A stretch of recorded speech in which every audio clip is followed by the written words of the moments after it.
మనలో చాలామంది అనుకుంటారు, వయసు పెరిగే కొద్దీ కొత్తగా ఏమీ చేయలేం, ఏదీ మొదలు పెట్టలేమని. కానీ ఈరోజు నేను చెప్పబోయే కథ ఈ ఆలోచన పూర్తిగా మార్చేస్తుంది.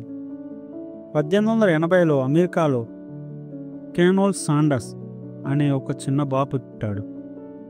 6 సంవత్సరాల వయసులోనే ఆయన తండ్రి చనిపోయాడు. అమ్మ పని కోసం బయటికి వెళ్ళాలి కాబట్టి వంట చేయడం, కుటుంబాన్ని చూసుకోవడం చిన్న వయసులోనే ఆయన బాధ్యత అయింది. చిన్ననాటి నుండి ఎన్నో కష్టాలు చూశాడు. జీవితంలో ఒక స్థిరమైన పని కోసం ప్రయత్నిస్తూ ఫార్మర్గా, బస్ కండక్టర్గా, ఫైర్మ్యాన్గా, సేల్స్మ్యాన్గా ఇలాంటి ఎన్నో పనులు చేశాడు. కానీ ఏది ఎక్కువ కాలం నిలబడలేదు. 60 ఏళ్ల వయసు వచ్చేసరికి ఆయన దగ్గర ఉద్యోగం లేదు, డబ్బు లేదు, భవిష్యత్తుపై నమ్మకం కూడా తగ్గిపోయింది. ప్రతీ నెల కేవలం ప్రభుత్వం ఇచ్చే $105 తన జీవితం సాగించాడు. ఇలాంటి సమయంలో మనమైతే అన్నీ వదిలేసేవాళ్ళం, కానీ సాండర్స్ మాత్రం ఆగలేదు. తనకు ఒక ప్రత్యేకమైన నైపుణ్యం ఉందని గుర్తించాడు. ఫ్రైడ్ చికెన్ చేసే అద్భుతమైన రెసిపీ. తన ఇంటి వంటగదిలో కూర్చొని 11 రకాల మసాలాలు కలిపి ఒక ప్రత్యేకమైన అద్భుతమైన రెసిపీ తయారు చేశాడు.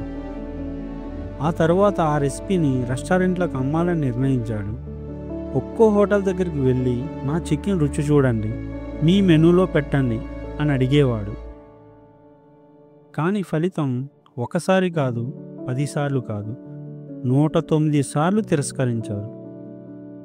అంతమంది అతను తిరస్కరించినా ఆయన నమ్మకం మాత్రం తగ్గలేదు. 109వ ప్రయత్నం తర్వాత ఒక రెస్టారెంట్ ఆయన రెసిపీని అంగీకరించింది. అక్కడ నుంచి మొదలైంది. ఈరోజు ప్రపంచవ్యాప్తంగా 150కి పైగా దేశాల్లో ఉన్న KFC, కెంటకీ ఫ్రైడ్ చికెన్ కేవలం ఒక రెసిపీ, ఒక కళ, ఒక వృద్ధుడి పట్టుదల. ఈ కథ మనకు నేర్పేది ఒకటే: వయసు ఎప్పటికీ అడ్డం కాదు, ఫెయిల్యూర్ ఎప్పటికీ శాశ్వతం కాదు. మన దగ్గర ఒక నైపుణ్యం, ఒక కళ ఏదైనా ఉంటే అది నెరవేర్చే శక్తి మనలోనే ఉంది. అందుకే ఎన్నిసార్లు తిరస్కరించినా వదిలిపెట్టకండి, ఎందుకంటే విజయం ఎల్లప్పుడూ పట్టుదల గలవారిదే.